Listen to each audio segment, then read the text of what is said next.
Alright, what's going on, guys? We are analyzing bowling action of fastest bowler in the world, Shoaib Akhtar.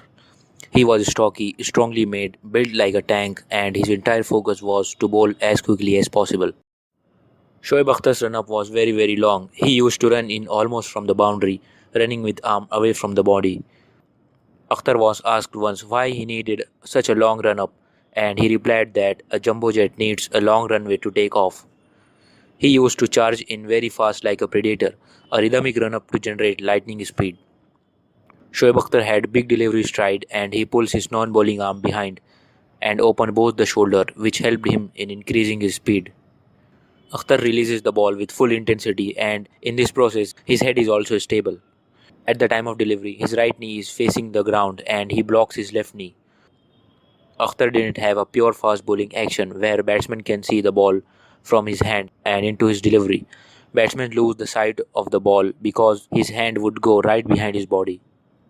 Shoaib Akhtar had a controversial bowling action.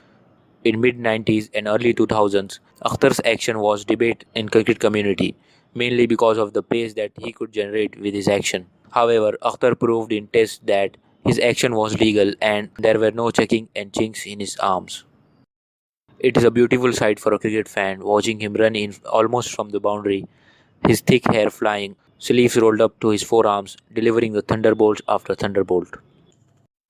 So that's it from the video. Subscribe the channel if you like this video, and Legend of Cricket signing out.